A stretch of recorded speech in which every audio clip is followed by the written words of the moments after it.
Hello everybody, welcome back to another Destiny 2 build video, where if, you guessed it from the thumbnail, it is going to be a Stasis Warlock build with Stasis Turrets, because that is the king for Grandmaster content 9 times out of 10. So before we begin going over the build, I would like to do just a little bit of housekeeping, and that is mostly, apologize for last week no video, got addicted to Tiny Tina's Wonderland, fantastic game. If you like Borderlands, get it. It's fantastic.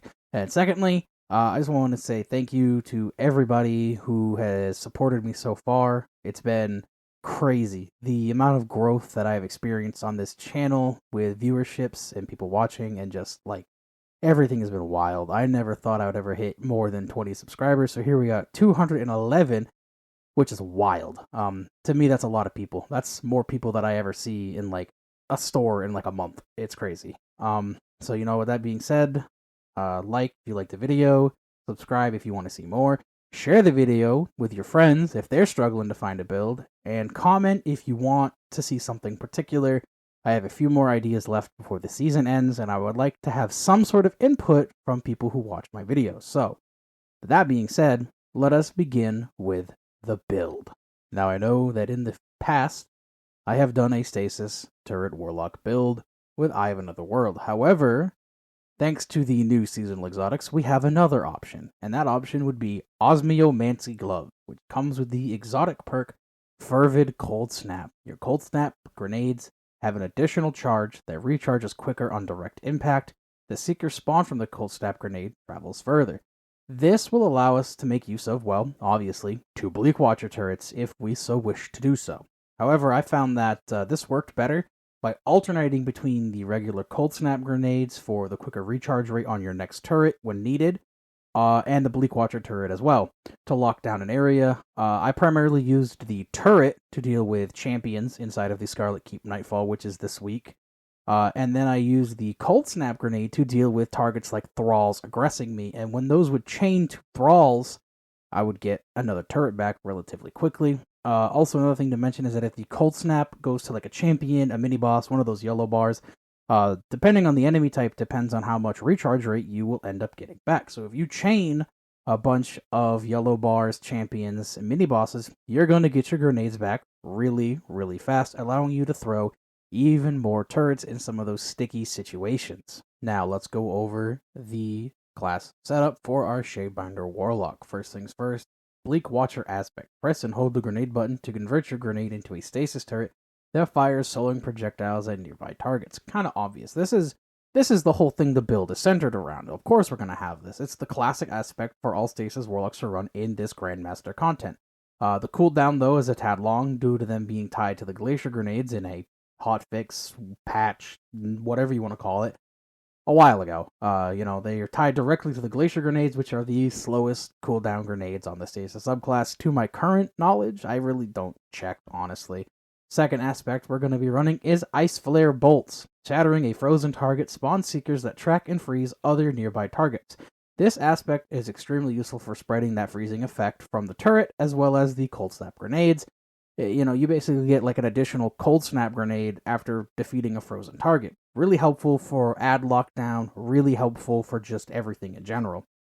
Then we're going to look at Whisper of Torment. You gain grenade energy each time you take damage. Now, in Grandmaster content, normally when you get shot, hit, melee, whatever, you're going to die.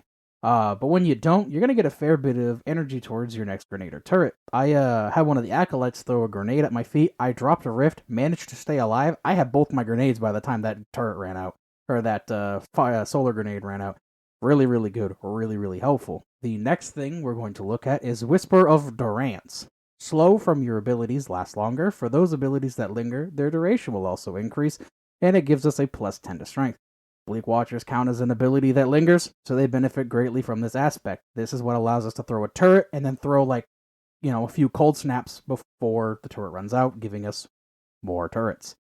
Whisper of Bonds. Defeating a frozen target grants you super energy, minus 10 discipline, minus 10 intellect. We'll be freezing a lot of targets with this setup, then we might as well take advantage of you getting your super faster by defeating those frozen targets. In a Grandmaster Nightfall, getting your super can mean the difference between going back to orbit and successfully rezzing your entire team to finish the Grandmaster.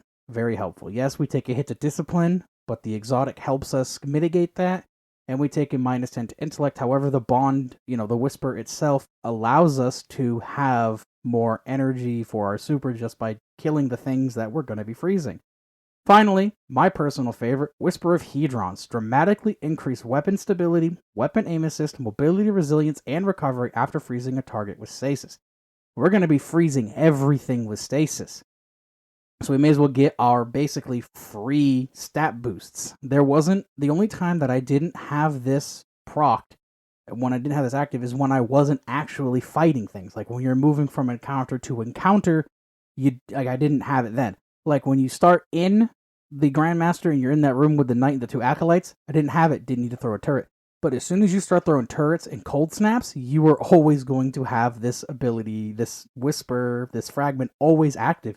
And it's going to bring your stats up a dramatic amount.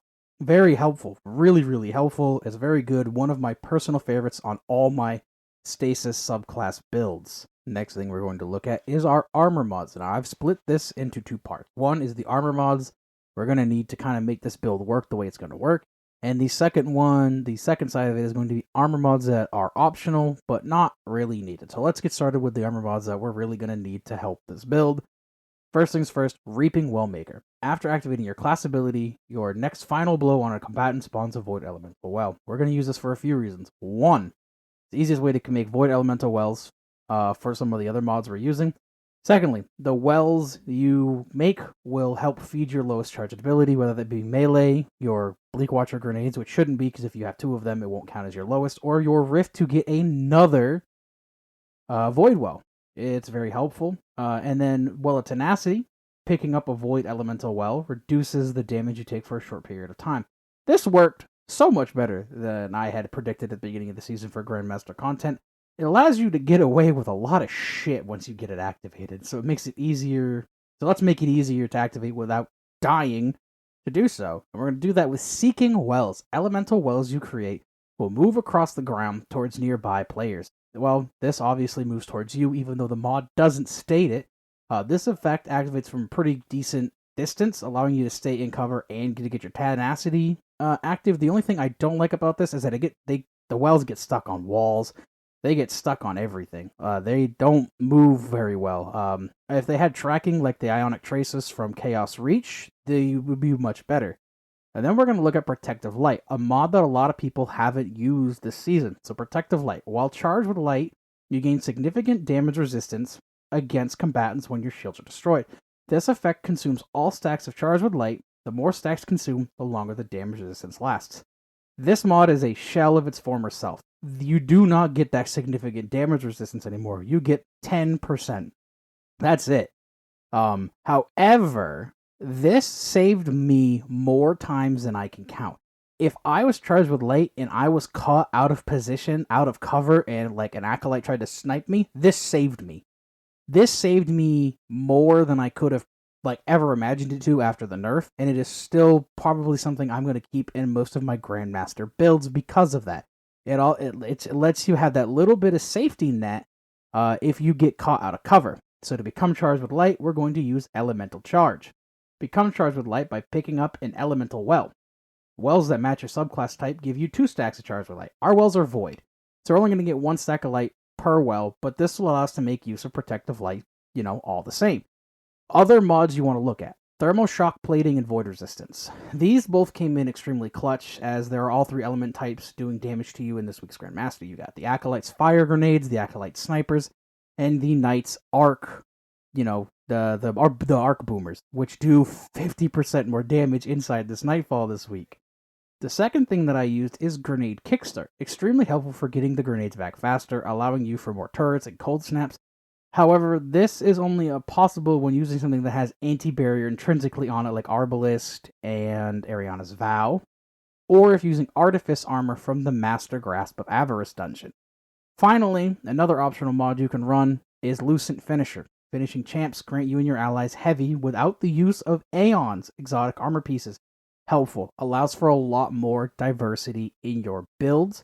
It also allows you to have a constant stream of heavy to deal things like champions or just really tanky enemies, as well as the boss, because in that boss room, you're going to deal with 2 unstoppable ogres. You can finish them to get more ammo during your boss fight. And then finally, I'm going to go over like a little paragraph about what I was using and how it worked for me.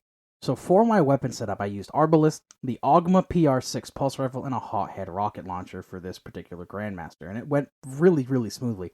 Arbalist for barrier, freeing up a mod slot on my gauntlets for grenade kickstart, as well as being able to insta-pop those barriers and getting reloaded from it with the catalyst. Amazing. Ogma having Demolitionist was massive help on getting grenades back even further, and I had a ton of uptime on my grenades and my turrets itself. And then finally, the Hothead rocket launcher was really, really just there to take advantage of that 25% arc damage, that combatants are going to take. We take 50, they take 25%.